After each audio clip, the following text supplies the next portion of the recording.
Vamos lá, amados, vamos dar início. Estou só compartilhando para o pessoal aqui.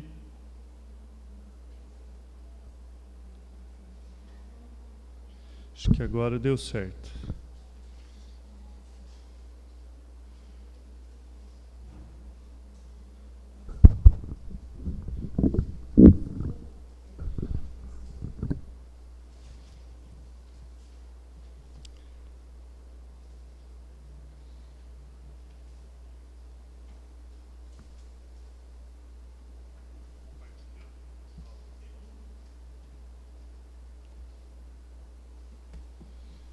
Agora sim. Vamos lá. Repete. Quando o menino Caleb não vem, aí sobra tudo, fica difícil. Mas dá tudo certo no final, graças a Deus. Vamos lá, vamos continuar nesse domingo, esse primeiro dia da semana. Estamos estudando o Evangelho de Marcos. Mas antes vamos estarmos orando pela Viviane. O óculos? Tem que ter esposa para falar que o óculos está torto. Pela Viviane, estarmos orando também pela Vanusa, que está lá em Brasília. A Vanusa esteve aqui conosco por 2 finais de semana, tratamento no Pio 12, e ficou lá no Roberto, né? E está lembrando dela. Quem mais está orando? Pode falar, irmã Marta. Certo. Orar pela Kátia, a família dela, né? Toda. Kátia não pôde vir hoje. Estar orando por ela também, por aqueles que estão com Covid. Tem várias pessoas que estão positivos, né? Estão em tratamento.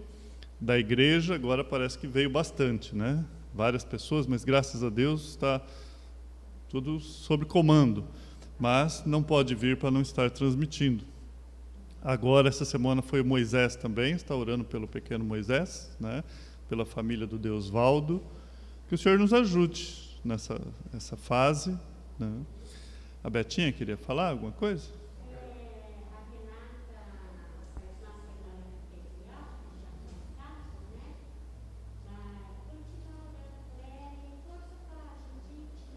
Uhum. Sim.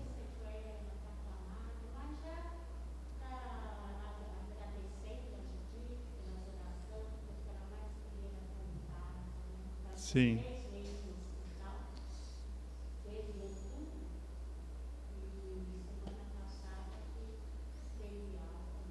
Que o Senhor seja com a Renata e com a Judite. Amém? Vamos estar orando como igreja. Tá. A esposa do Anderson, a Ângela, o seu pai, né? O pai dela está enfermo, está internado. A Clarinha está lá também, em São José do Rio Preto. Que Deus possa usar a Clarinha lá para a honra e glória do nome dele, né? Mais alguém para me estar orando? Vou tentar lembrar de todos. Não? Então vamos lá, vamos curvar nossas cabeças, vamos orar essa manhã. Pai bendito, primeiramente nós te louvamos, te bendizemos pelo seu santo nome, ó Pai. Ó Deus, se nós podemos estar aqui novamente, isso é graça. Poderíamos estar em tantos outros lugares, presos num sistema maligno, a qual o Satanás, o príncipe desse mundo, promove. Poderíamos estar em qualquer lugar, ó Deus, mas estamos aqui reunidos em torno da sua santa palavra, como irmãos. Ó Deus, falhos como falhos nós podemos ser, mas na dependência da sua graça, da sua misericórdia, iniciamos mais um dia, esse primeiro dia da semana, ó Pai, nós possamos consagrar tão somente a Ti. Ó Deus, que o Seu nome seja glorificado no dia de hoje, através dos Seus filhos e filhas, através dos Seus servos e servas. Pai bendito, colocamos a Viviane, a sobrinha do irmão Aldo, diante do Seu altar. O Senhor possa estar cuidando dela, que os médicos possam descobrir o que realmente é que está acontecendo. o Senhor, ó Pai, é sabedor de todas as coisas. O Senhor tem a exatidão, o diagnóstico exato do que nós temos, do que nós somos, por isso nós clamamos a Ti, ó Deus.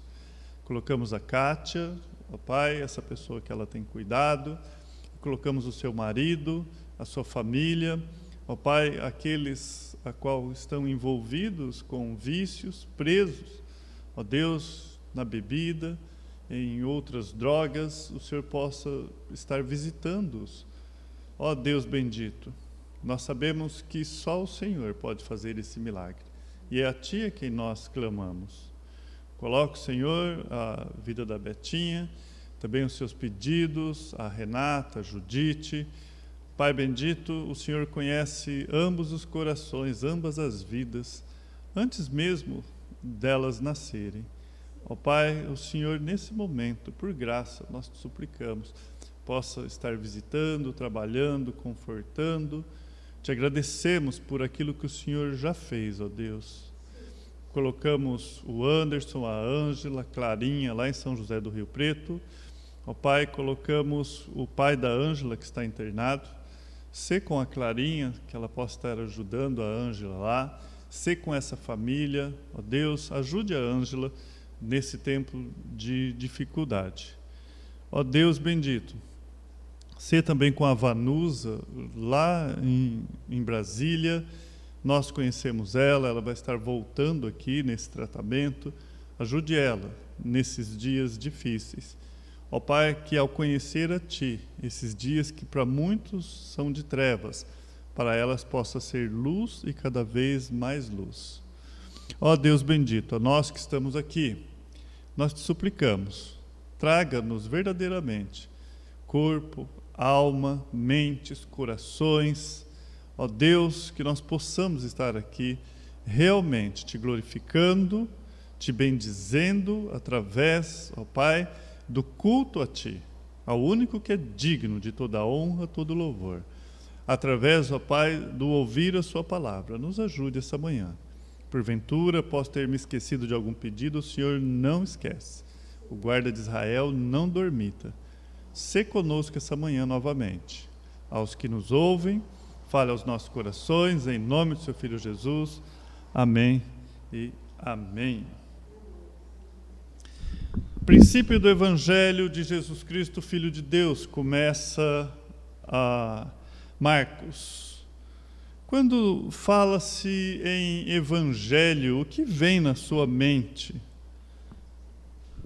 O que vem na sua mente quando alguém fala? Se alguém perguntar para você assim, o que é o Evangelho? O que isso vem na sua mente? É boas novas.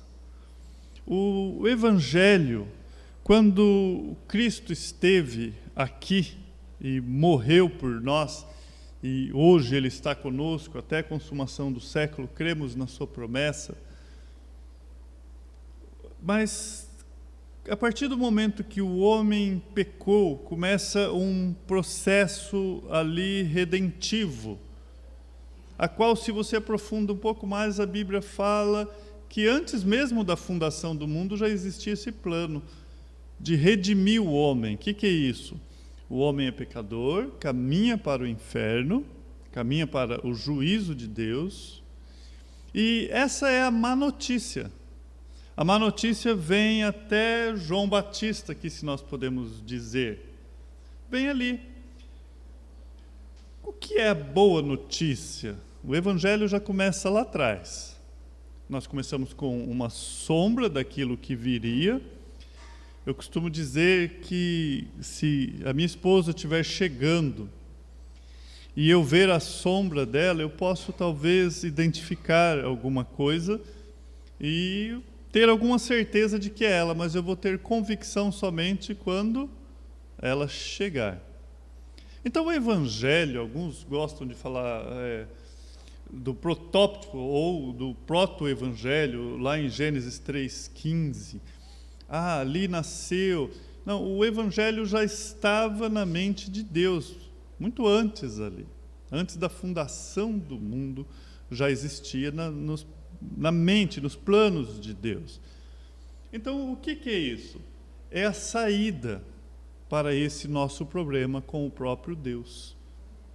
Haveria de Adão pecar, todos que nascessem pós-Adão seguiriam enfermos, através daquilo que Adão concebeu, vamos dizer assim. O pecado de Adão nós herdamos e continuamos.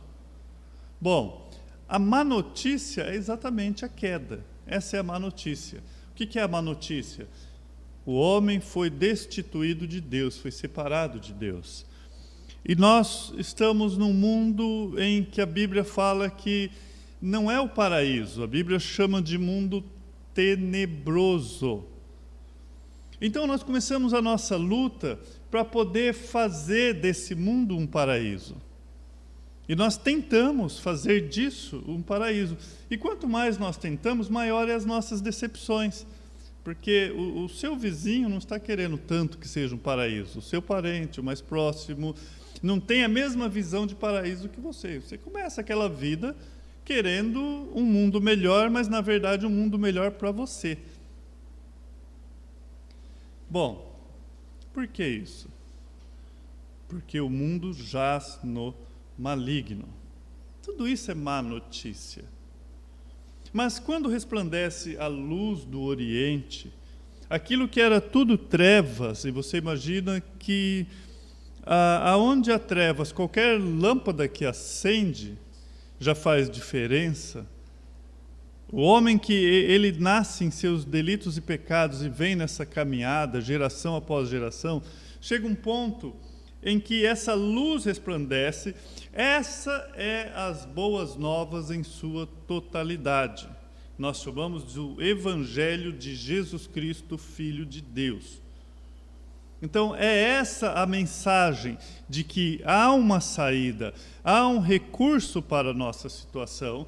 Esse recurso está em o Filho de Deus vir, assumir o nosso lugar, morrer por nós lá naquela cruz. Essa é a boa notícia. E todo aquele que crê que nós somos pecadores e que o seu pecado aqui foi imputado nessa obra que Cristo fez morrendo por você, esse nós chamamos de convertidos, são salvos. E Marcos começa falando sobre isso.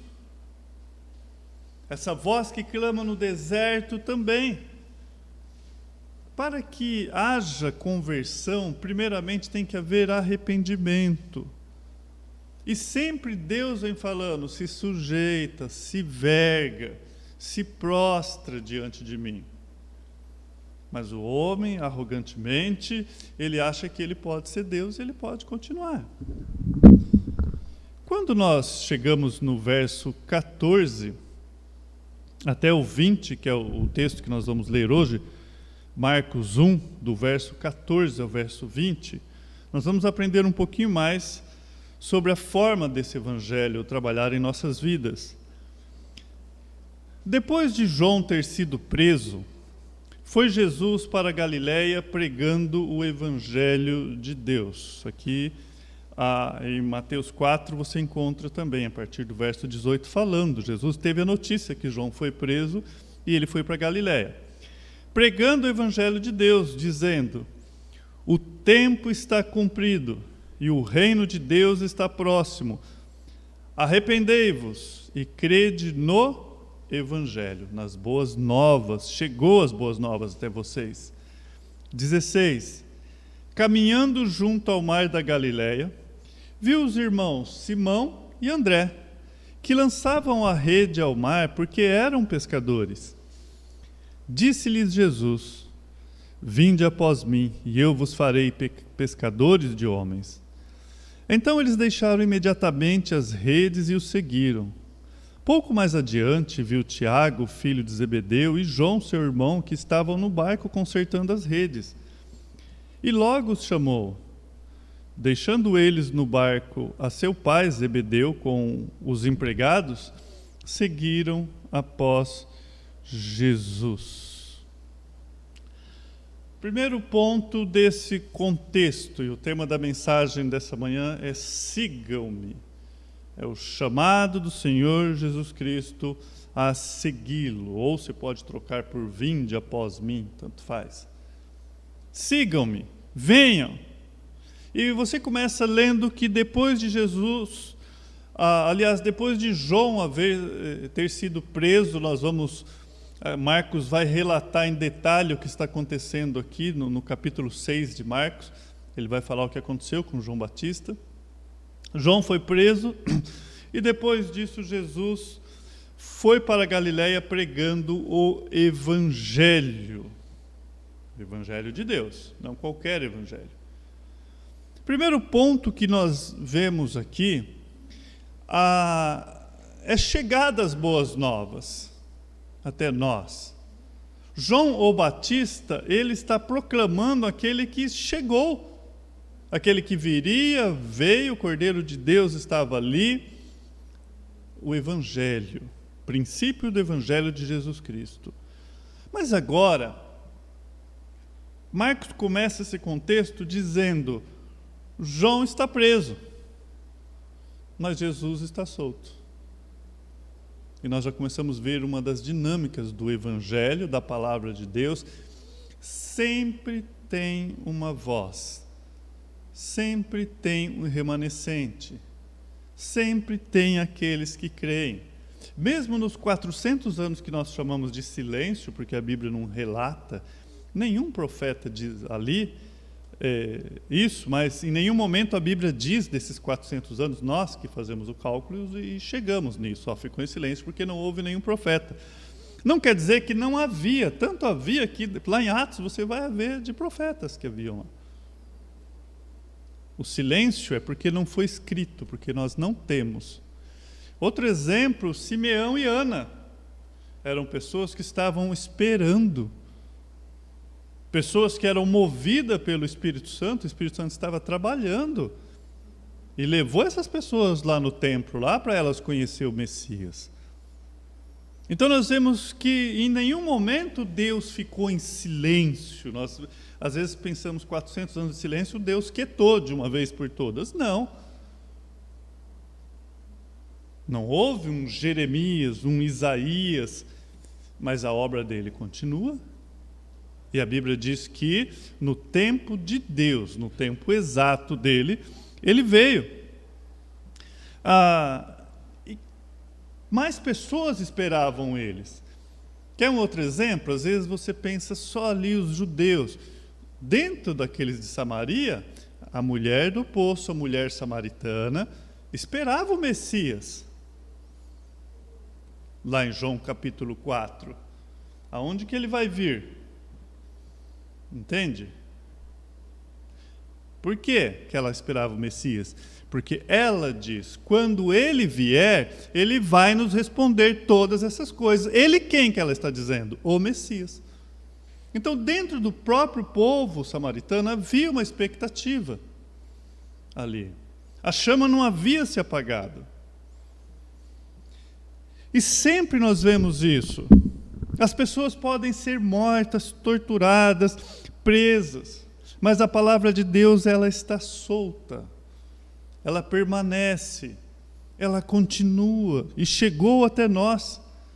Quando nós estudamos Filipenses, Paulo, quando escreve essa carta, onde que ele está? Preso. Quando chega em Filipenses 1:12, no verso 12, ele fala assim: quero ainda, irmãos, certificai-vos de que as coisas que me aconteceram têm antes contribuído para o progresso do Evangelho. Ele fala assim: olha, eu estou preso, mas o Evangelho está solto. E nós temos as cartas hoje de Filipenses que nós estudamos. A carta de Filipenses, porque ele estava preso e deu continuidade. Então, o primeiro ponto que nós temos que ter em mente: Deus não para com a sua obra, em nenhum momento. Ele dá continuidade e hoje não é diferente. E não penso, nem pense você, que você vai chegar no céu e vai ter uma desculpa amarela de que não houve conhecimento. Ah, Deus, eu não sabia. Paulo, em Romanos 1, ele fala que é indesculpável, inexcusável ao homem, vendo os atributos visíveis e invisíveis de Deus, dizer que não há existência de Deus. Como assim? Deus deixou em nós essa chama. Uma pessoa, ela não nasce ateu. Para ela ser ateu, ela tem que matar isso que está dentro dela, algo que diz que existe um Deus. Ela tem que falar, não existe, ela tem que ir contra isso, bater até ela cauterizar. Porque Deus nos fez dessa forma. E aí, para você fazer isso, você tem que dizer não, não e não. A Bíblia chama isso de rebelde. São aqueles que a palavra de Deus chama de rebelião. Rebeldes. Qual é a mensagem do Evangelho? Arrependei-vos e crede. O tempo está próximo, Jesus disse. Obrigado, Roberto. Arrependei-vos e crede no Evangelho. Arrependimento, amados, é muito além de um mero sentimento. Arrependimento é o reconhecimento do seu pecado, de que aquilo que você faz é uma afronta contra Deus. E isso vem do próprio Deus, um convencimento que vem do Espírito Santo. A Bíblia diz que o Espírito Santo nos convence. É Ele quem mostra a verdade. Qual é a verdade? Eu sou pecador. As minhas atitudes e decisões que eu tomo, na maioria das vezes, é uma afronta contra Deus. Mas eu quero parar com isso, e eu paro de fazer isso, e eu começo a seguir os caminhos de Deus. Quando isso acontece, é o verdadeiro arrependimento. E nós lemos aqui que o próprio Jesus Cristo surgiu proclamando o quê? Arrependei-vos e crê em tudo isso que está acontecendo, que é o Evangelho. Então o Evangelho não são palavrinhas mágicas de João 3,16 que vai fazer as pessoas converterem. Nós citamos João 3,16 porque é a palavra do próprio Deus. Um exemplo de como funciona isso, por exemplo, se há ali dois irmãos, e um irmão chega e fala assim para o outro, olha, eles são pequenos, vai lá na padaria e busca um pãozinho para a gente. Ele vai, você. Não é assim? Folgado. Mas se ele chega e fala assim, já vem com o dinheiro e fala, o pai mandou você ir lá na padaria buscar pão. Não é diferente? Ele está dizendo a mesma coisa, você é para ir na padaria buscar pão. Mas por que ele vai? Por causa da autoridade que ele representa. Ele não é o pai, mas a mensagem é do pai. O Evangelho é isso. Então você não inventa nada. Então quando nós citamos João 3,16, nós estamos citando a própria palavra de Deus, que é as Escrituras. Você traz uma palavra com autoridade, porque você tem autoridade daquela pessoa, porque você representa aquela pessoa. Não é a palavra em si, mas o que ela quer dizer. E Jesus diz, arrependei-vos. E esse antigo sermão de Jesus Cristo sempre esteve, sempre existiu. O que Deus falava para o povo que estava indo para o cativeiro? Abaixa a cabeça, sou eu, se sujeita. O que ele disse quando ele se apresenta a Moisés? Agora eles vão me conhecer como o Senhor. Até então vocês não me conhecem como Senhor, agora vocês vão conhecer como quem manda. Primeira coisa, o princípio da sabedoria é temor a Deus. Nasce ali, eu temo a Deus, a existência de Deus, eu vou prestar conta a esse Deus. Fazemos a nossa parafernália, a nossa bagunça, vira aquele blá blá blá, um vai brigar porque é armeniano, outro calvinista, e crianças brincando por causa de brinquedo. E nós temos que ter a convicção de que Deus fala conosco diretamente. Ele usa o pregador a trazer a sua palavra, ele usa o Espírito Santo para falar conosco, se revela a nós, E nós não devemos esquecer a simplicidade que há no Evangelho. Paulo fala lá em 1 Coríntios capítulo 11, segundo 11. Eu temo que assim como a serpente enganou a Eva, muitos de vós serão enganados, esquecendo da simplicidade que há no Evangelho. O que é o Evangelho? A simplicidade que há em Cristo Jesus. Eu creio, eu temo. A minha fé não está fundamentada numa pessoa, a não ser a pessoa do Senhor Jesus Cristo. A minha fé não está fundada na alta teologia. A minha fé está fundamentada na palavra de Deus, que diz que ai de mim sem Ele, ai se eu não tiver na videira, ai se não houver frutos dignos de arrependimento. Melhor obedecer João Batista, então. Volta de onde vocês veem e produz frutos de verdadeiro arrependimento. Vocês vêm aqui querer tomar um banho nesse batismo? Lá no Oriente Médio tem um grupo lá, grande, de pessoas que se batizam sempre. É o batismo de João Batista. Estava pesquisando sobre João Batista, está lá. Não são cristãos, mas é um ritual. Em entrevista a um cidadão, ele fala: eu me sinto mais puro, mais limpo quando eu faço isso. Já fiz umas 10 vezes. Ué, por quê? Está buscando na fonte errada, a purificação errada.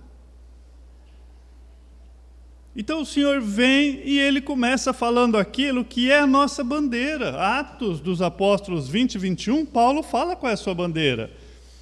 Testificando tanto a judeu como a grego o arrependimento para com Deus e a fé em nosso Senhor Jesus Cristo. Atos 20 e 21. Qual que era a bandeira de Paulo? Tanto a judeu como a grego. Arrependimento para com Deus e fé ao nosso Senhor Jesus Cristo. O Evangelho. Se prostra, se curva, se quebra. Mas nós não queremos, é incrível. A nossa rebelião faz isso. Você se levanta, Deus fala, se curva. Quando você aprende a palavra de Deus, ela é para a sua própria segurança.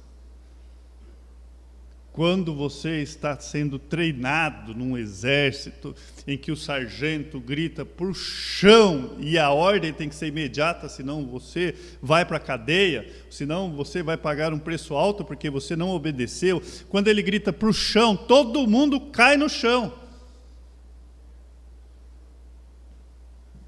Que mal que é esse sargento, que ruim que é esse sargento. Você vai saber que não, quando cair uma granada, quando explodir alguma coisa, e ele antecipando, ele grita para todo mundo, para o chão! E você foi salvo porque você foi pro chão. Mas eu não. Quem é ele para dizer para mim ir para o chão? Eu tenho minha liberdade. Rebelião, rebelião, rebelião, rebelião, rebelião, rebelião. Para isso tem remédio, a palavra de Deus o tempo todo. Arrependei-vos, arrependei-vos, arrependei-vos, batendo de frente, se prostra, se verga, se quebra. Você quer ser Deus? Vá, tente, e Deus permite isso. Uma coisa é certa, a garantia de Deus é que Ele abate aquele que se exalta. Então você vai ficar em pé, eu te coloco você abatido. Mas Ele exalta aquele que se humilha. Deus, olho para mim mesmo, miserável homem que sou, eu tento fazer o bem, mas é o mal que é contínuo na minha vida. Eu tento de novo. Me ajuda, Pai. Quero viver uma vida que glorifica seu santo nome. Então, qual é a maior necessidade do homem? O Evangelho. A maior, não tem outra necessidade maior do que o Evangelho. É o evangelho que coloca ele no chão e aos cuidados de Deus. É o evangelho que coloca ele nos braços de Deus, no socorro imediato de Deus. Não tem outro caminho. É a mensagem da cruz, é crer. O arrependimento e a fé devem ser os principais assuntos do ensino ministrado por todo ministro fiel ao Evangelho. Arrependimento e fé, sempre. Sempre, sempre. O resto tem seu lugar. Mas eu canso de dizer, e vou morrer de dizer isso, não há crescimento sem nascimento.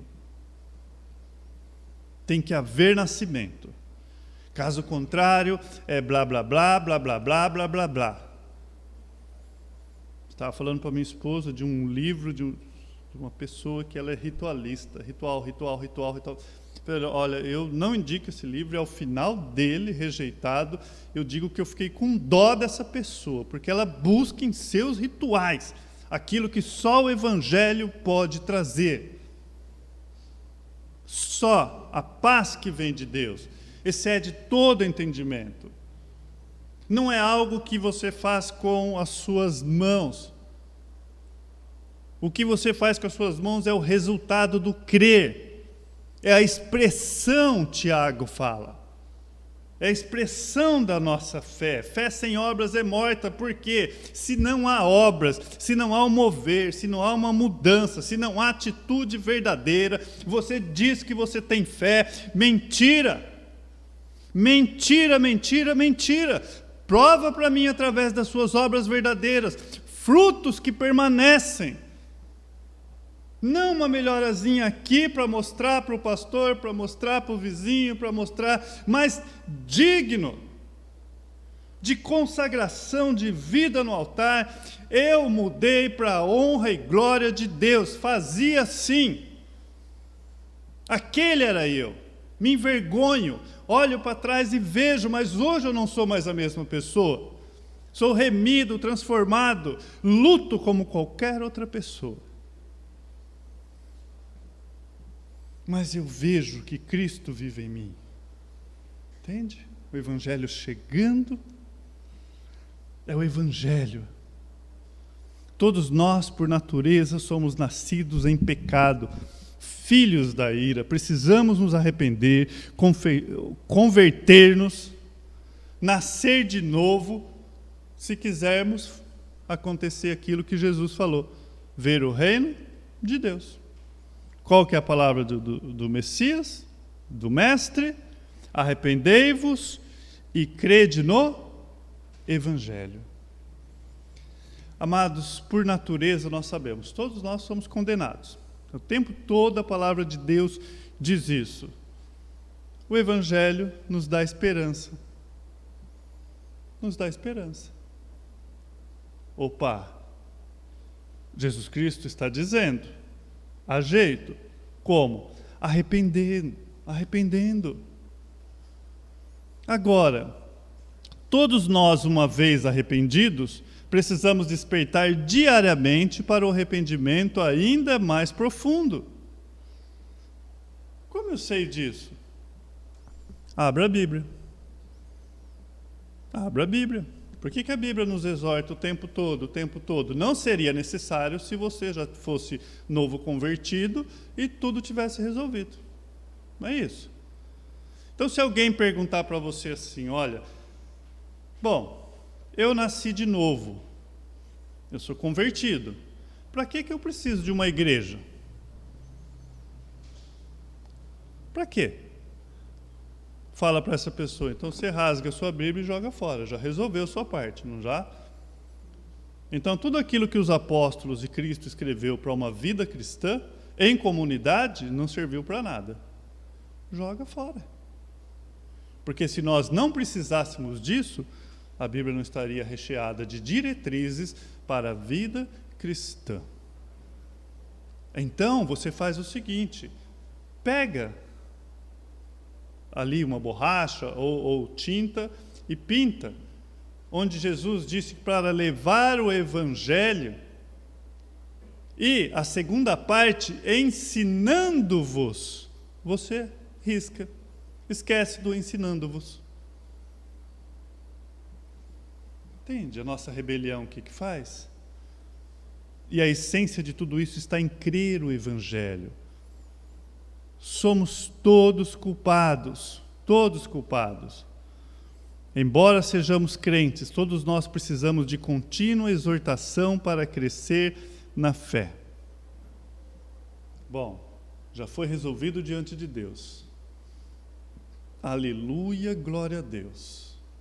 Isso nos norteia, isso nos dá segurança. Os meus pecados foram pagos. Jesus Cristo pagou. Diante de Deus eu sou justificado através da sua obra bendita. Não devo mais nada. O Cordeiro de Deus tirou o pecado do mundo. Ele não mantém. Mas a partir de agora, esse momento, meus olhos abriu. A quem é mais dado, mais é cobrado. A você foi dada a luz de enxergar. E o que você fez com aquilo que foi lhe confiado, com o seu talento? Enterra. Entende a parte cristã de tudo isso? Temos o privilégio de ter Deus como Pai e nós não atentamos àquilo que Ele deixa para nós. Devemos nos atentar. Devemos indagar a nós mesmos o que sabemos a respeito desse verdadeiro arrependimento. Já sentimos e abandonamos os nossos pecados a uma progressiva de nomes. É fácil para a gente ser genérico. Senhor, se fiz algo, é gostoso cantar. Se tu olhares para mim, não é isso? E ver algo, olha para dentro de você que você vai ver algo. E dê nome. Dê nome. Senhor, gritei com fulano ainda hoje de manhã, com Beltrano. Senhor, poderia ter dormido mais cedo. Ontem fiquei assistindo Netflix e sabe lá o quê. Entende? Poderia ter feito isso e não fiz. Poderia ter dedicado, se eu fizer um cálculo da minha semana, do tempo que eu passei no Facebook, no WhatsApp, que eu poderia ter usado, no mínimo lendo a sua palavra ou lendo algum livro que o Senhor usou os seus servos para nos ajudar. No mínimo, eu teria ganho aí 6 horas, talvez, de estudo, 5 horas. A minha cabeça não estaria tão cheia. Entende? São lutas que eu tenho, que nós temos. Dê nome. Então, como você trata isso? E você consegue abandonar? E se isso está acontecendo, você consegue descansar em Cristo e confiar primeiramente na obra dele, que você não é aceito através de algo que você faz, mas por algo que Cristo fez, mas aquilo que você faz representa aquilo que Cristo fez, entende? É o resultado. Se não está acontecendo, devo voltar à base. Se não está saindo água nessa torneira, vai ver o que está acontecendo. Acabou a água, o cano está entupido, a torneira emperrou. Tem que voltar atrás e ver. Como nós tratamos. Podemos chegar ao céu sem muita cultura, sem nenhuma riqueza, saúde, talvez nenhuma saúde, nenhum nome conhecido nesse mundo, mas ninguém chega ao céu incrédulo. Sem crer, não tem como. Ninguém. Ninguém. Um coração novo, uma fé viva no Redentor é imprescindível à salvação da nossa alma. Nascer de novo. Temos que entender essa realidade espiritual. No mundo que prega o Evangelho tão diluído, fala de Deus, tem um ponto que é de Deus. Essa semana eu tive o capricho, fui ouvindo rádio numa estação que pega daqui em Guaíra, e a pessoa falava o tempo todo do Evangelho, tem que levar o Evangelho, contribua para levar o Evangelho, mas em nenhum momento falou do Evangelho, nada. O tempo todo arrebanhando pessoas, vem para nós, faça parte da nossa comunidade, o tempo todo. Amados, quando se prega a verdade, quando se confronta verdadeiramente o pecado na sua vida, na minha vida, você começa e fala você vai entender o que é verdadeira salvação, o que é verdadeira conversão. Nunca descansemos enquanto não conhecer por experiência própria a realidade espiritual que Deus permite que nós conhecemos de verdade.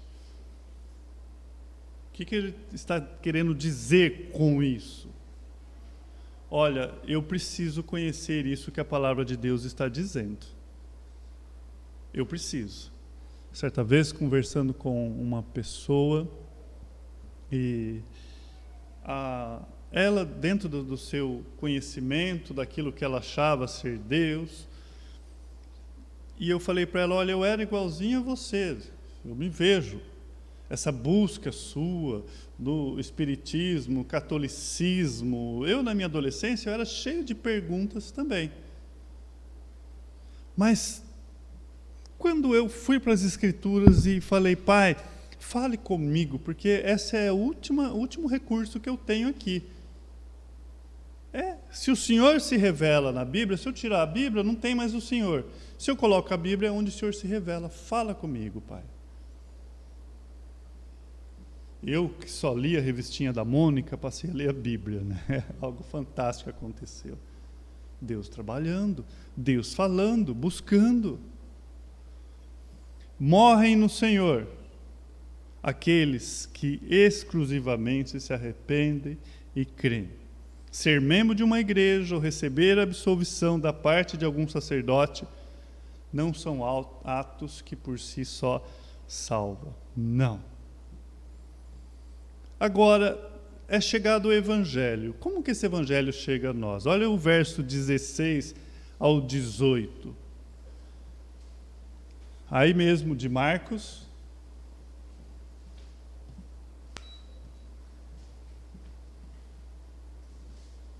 Capítulo 1, verso 16 ao 18. Caminhando junto ao mar da Galileia,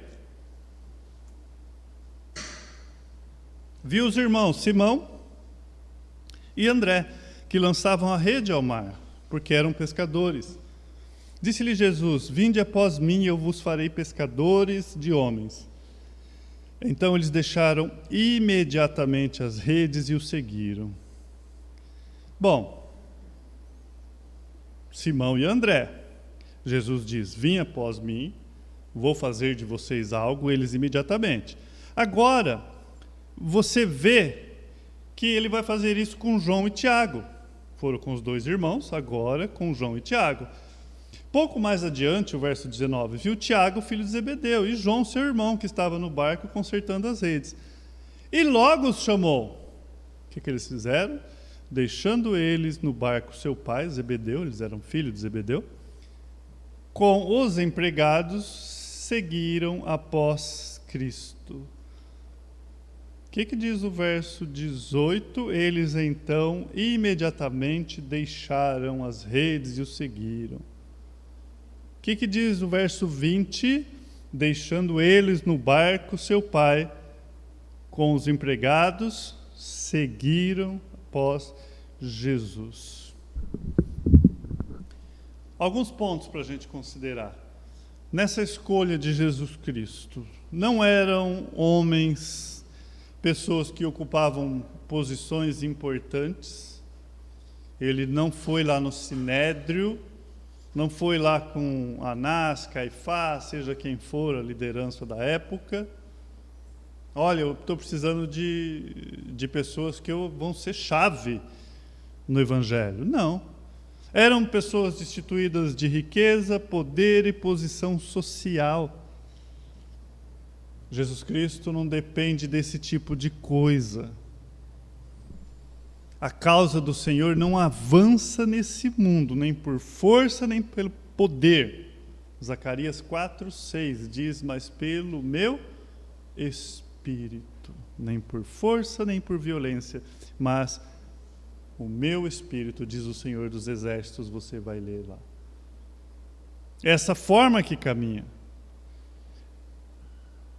Agora, 1 Coríntios 1, 26, 27, Paulo fala assim: irmãos, reparai-vos, pois, na nossa vocação, visto que não foram chamados muitos sábios segundo a carne, nem muitos poderosos, nem muitos de nobre nascimento. Ele não está dizendo que não foi chamado nenhum.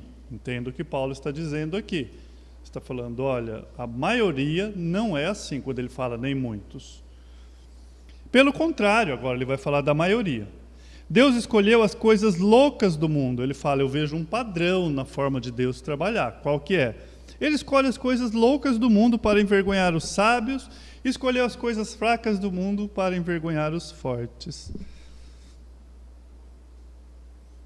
E é interessante, quando eu vejo aquelas pessoas que todo mundo está rejeitando, eu estou me aproximando, e alguém já perguntou, mas por que você dá crédito? Eu falo, deixa Deus trabalhar. Deixa Deus trabalhar. Entende? São confusos. Mas quando eu olho o padrão de Deus, vamos ver o que Deus tem aí.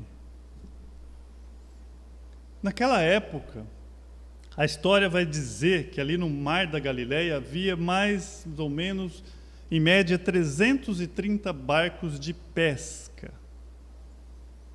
Dentre esses pescadores, Jesus chamou esses 4 homens pela escolha dele. Agora, a igreja que começou com alguns pescadores, ou o evangelho através deles sendo levado à obra salvífica, foi a que espalhou por todo o globo. Algo fundado não em Pedro, mas no próprio Deus. Então, eu vejo assim, nós vemos, quando você vai nas Escrituras, um padrão de Deus trabalhar. Moisés estava fazendo o quê quando Deus chamou? Cuidando de ovelhas. Ele não estava parado. Gideão estava fazendo o quê? Malhando trigo, quando o anjo veio chamar ele. O que Amós estava fazendo? Cuidando do gado. O que Eliseu fazia? Arava o campo quando Elias o chamou. Os apóstolos estavam o quê? Pescando. Percebe isso? Normalmente Deus chama quem está em plena atividade, quem está realmente trabalhando, e aí vem o chamado, vinde a mim, vos farei pescadores de homens. E são palavras claras, inconfundíveis. Aqueles discípulos deveriam ser agora, ou se tornar pescadores de almas. É interessante, agora eles iriam trabalhar para arrancar os homens das trevas e do poder de Satanás, a fim de levá-los a Deus. Levá-los à igreja de Cristo, a igreja verdadeira. Já parou para pensar nisso, a grandiosidade disso, que é eterno, algo eterno? Agora, pescadores de homens. Imagine o quanto que é antigo esse ofício, esse trabalho. E aqui você não vê títulos ou alguma raiz com bispos, ou presbítero, diáconos, pastores.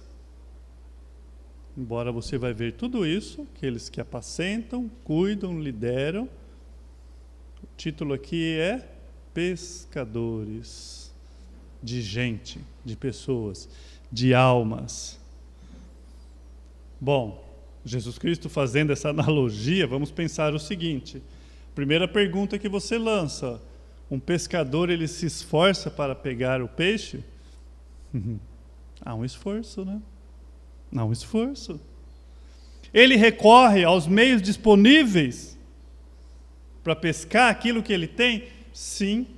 Ele se entristece quando não é bem sucedido? Sim. Percebe as ligações com um pescador?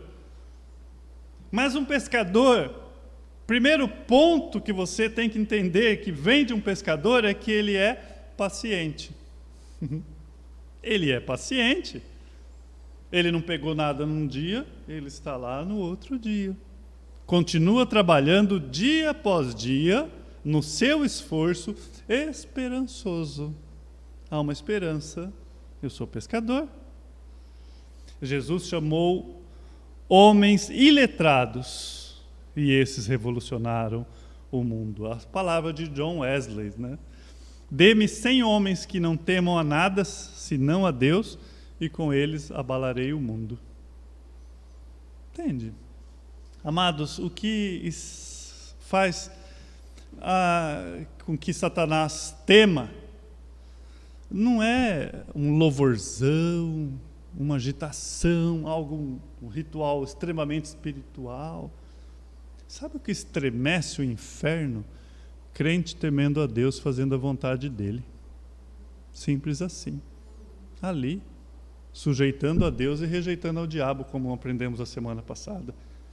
Homens e mulheres que não temam nada, a não ser a Deus. Se Satanás queria ali logo matar João Batista, para já mandar uma mensagem para Jesus Cristo, não funcionou.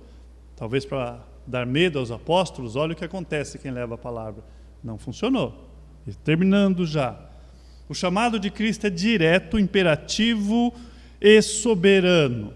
Jesus não deu explicação, não ofereceu vantagens, simplesmente chamou soberanamente. Não é o evangelho do troca. Não é o evangelho, venha, dê 10 e receba 100. Venha para Jesus e você vai ser feliz.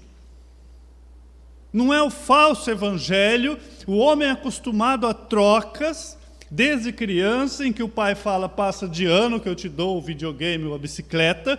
Quando ele chega adulto, chega lá o pregador e fala, venha para Jesus e vai ter em troca isso. Isso é falso evangelho. Você é pecador. Se prostre aos pés da cruz e peça por misericórdia. Esse é o evangelho. Esse é o evangelho.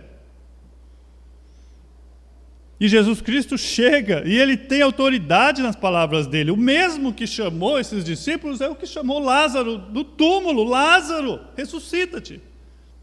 Quando você leva o evangelho, o verdadeiro evangelho é poder de Deus. Por quê?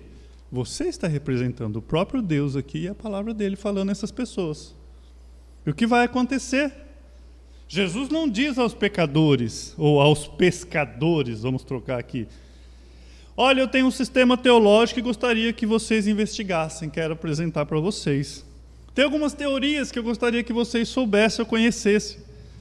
Tenho desenvolvido um sistema de ética e moral, eu queria apresentar a vocês, quem sabe vocês podem. Não. Siga-me. Venha. Ou você confia ou você não confia. Agora, presta atenção, terminando, isso é extremamente importante. O primeiro chamado de Cristo é uma relação pessoal com Ele. Siga-me, vem primeiro, siga-me. Ande com Jesus primeiro. O segundo ponto, farei de vocês pescadores. Entende? Primeiro ponto, siga-me. Uma relação pessoal com Cristo. Não tem como ter as duas coisas, uma antes da outra. Tem muita gente querendo ser pescador sem Cristo, sem conhecer o Evangelho. Primeiro ponto, siga-me, siga-me. Ir a Cristo significa que Ele é a pessoa mais importante de tudo, é mais importante do que fazer a obra, primeiramente.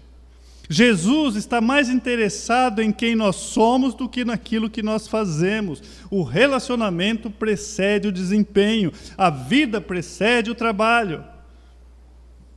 E sabe por que muitas igrejas se arrebentam? Porque muitos querem trabalhar sem Cristo. Oh, pastor, pode contar comigo. Regaça a manga lá. Segue a Cristo primeiro, meu irmão. Segue, e Ele vai te enviar.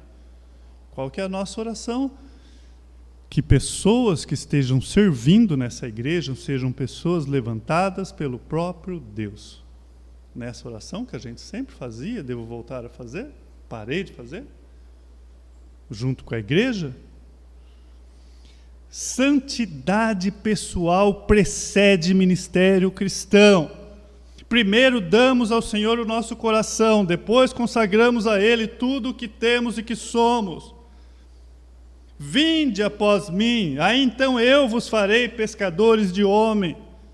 Seguir a Cristo ainda não é ser enviado, isso vem depois. É Jesus quem vai fazer você pescador de homem, não você se autofazer. É Ele quem nos ensina, nos equipa, nos prepara, nos capacita para o trabalho. Você vai frequentar a melhor escola do mundo, com o melhor mestre do mundo, com o melhor assunto do mundo, na sala de aula do próprio Cristo. Está aprendendo aos seus pés com Ele. Então você é enviado.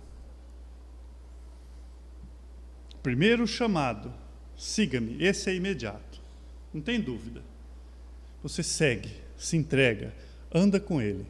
A consequência de andar com Ele, Ele vai estar te ensinando a fazer o quê? Pescar. Pescar. Nosso tempo se deu, a semana que vem nós vamos... Não imaginava que eu ia fazer em 2 partes isso aqui, mas o tempo voou, né? O chamado de Cristo exige pronta e imediata resposta. Esses discípulos, eles responderam em palavras ao chamado de Cristo. Espera aí, não é isso que eu quis dizer aqui. Se esses discípulos responderam em palavras ao chamado de Cristo, nós não sabemos. Mas a ação deles não precisa de palavra nenhuma. É isso que eu queria dizer. Pronto, é isso. Se eles falaram, Senhor, a Bíblia não diz. Mas a Bíblia enfatiza o quê? A ação deles. A obediência. Tem palavra nenhuma, mas a atitude. Eles levantaram e seguiram. Não hesitaram, não objetaram, não discutiram, não pediram tempo para pensar, espera, eu vou enterrar meu pai. Deixa o seu pai que há quem enterre. Lembra aquele que disse isso? É que Jesus Cristo não queria que ele fosse cuidar do pai dele. É que ele quis dizer o seguinte, quando ele disse, deixa eu enterrar meu pai, ele quis dizer, quando meu pai morrer, eu vou. É isso. Jesus Cristo falou, é para agora. É o siga-me. É isso. Não discutiram, não pediram tempo para pensar, não duvidaram, não questionaram, não impuseram condições. Espera um pouquinho. Simplesmente obedeceram e atenderam ao chamado imediatamente. Siga-me. Vamos orar essa manhã, semana que vem a gente continua. Sim? Sim, pode. Nessa passagem aí que Jesus fala, deixe os mortos enterrar seus mortos, o que ele quis dizer propriamente? Porque assim, uma pessoa está morta, a que vai estar enterrando ela vai estar viva, mas ele fala, os mortos enterrarem os seus mortos. Sim, a nossa condição, simples assim. Todos nós somos mortos. Essa é a nossa natureza. Sem Cristo, você tem mortos enterrando mortos. É isso que ele quis dizer. Simples assim. Nossa natureza, sem Cristo, somos mortos. Uma visão de Cristo, daqueles de ovelhas sem pastor, aquelas pessoas que precisavam do Evangelho, do seu ministério, da sua obra, somos mortos. Por natureza, somos mortos. É isso que ele está dizendo. Então, quando essa pessoa sem Cristo enterra outra, mortos enterrando mortos. Se essa pessoa que rejeitou verdadeiramente a Cristo, ele chamou, ele não seguiu a Cristo, o que ele continua em que situação? Morto, porque só Cristo poderia vivificar ele. Então, mortos vai enterrar mortos. Você vai continuar morto, basicamente. Pronto, mais alguma pergunta? A gente esquece que é uma EBD, né? Vamos orar então? Pai, obrigado pela sua santa palavra. Como, ó Deus, fala conosco.